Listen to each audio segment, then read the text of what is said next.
மனித வியாபாரமானது ஒரு நாட்டின் எல்லைக்குள்ளும் நாட்டிற்கு வெளியிலும் இடம்பெறும் குற்றமாகும். இதில் பாதிக்கப்படுபவர்கள் வறிய இடங்களிலிருந்து செல்வச் செழிப்பான பகுதிகளுக்கு கடத்தல்காரர்களால் சுரண்டல் நோக்கங்களுக்காக கொண்டு செல்லப்படுகின்றனர்.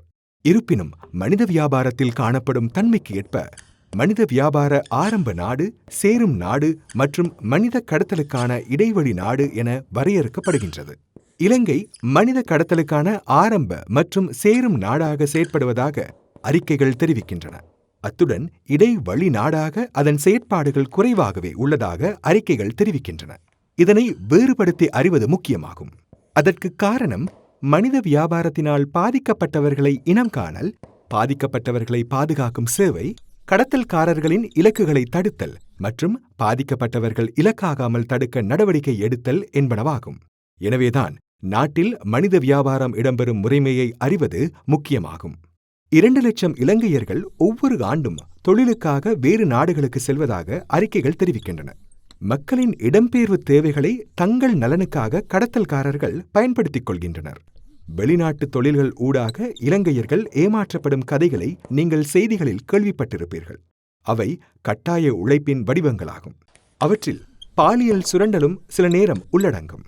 இந்த புலம்பெயர்ந்த தொழிலாளர்கள் மனித கடத்தலுக்கு இலக்காகி இலங்கையை மனித கடத்தலுக்கான ஆரம்ப நாடாக மாற்றியுள்ளனர்.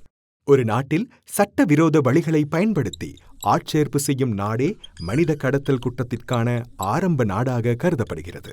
மனித கடத்தலுடன் தொடர்புடைய சுரண்டுதல் நடைபெறும் இடமே ஆரம்ப நாடாகும். சீனா, தாய்லாந்து மற்றும் சில கிழக்கு ஐரோப்பிய நாடுகளை சேர்ந்த பாலியல் தொழிலாளர்களுக்கு இலங்கை ஒரு இலக்கு நாடாகும். உண்மையிலேயே மனித வியாபாரத்தால் பாதிக்கப்பட்டவர்களே இந்த பாலியல் தொழிலாளர்கள் ஆவர். இதேபோலவே இந்தியா, பங்களாதேஷ் மற்றும் சீனா போன்ற நாடுகளை சேர்ந்த ஆண்களின் உழைப்பு இலங்கையின் கட்டுமானத் துறையில் சுரண்டப்படுகின்றது என்பதும் உண்மையே. மனித கடத்தலுக்கான இடைவெளி நாடு என்ற வகையிலும் இலங்கை உள்ளது.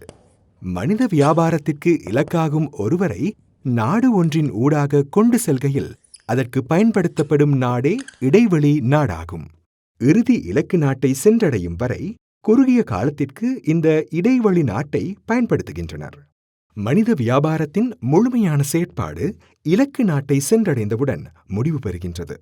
உதாரணமாக, இந்தியா, நேபாளம் போன்ற நாடுகளை சேர்ந்த புலம்பெயர்ந்த தொழிலாளர்கள் மத்திய கிழக்கு பிராந்தியத்தில் உள்ள பிற நாடுகளுக்குள் நுழைய இலங்கையை ஒரு இடைவெளி நாடாக பயன்படுத்துகின்றனர். இலங்கையை இடைவெளி நாடாக பயன்படுத்த இலங்கை புவியியல் ரீதியாக சிறந்த இடத்தில் அமைந்துள்ளமை முக்கிய காரணமாகும்.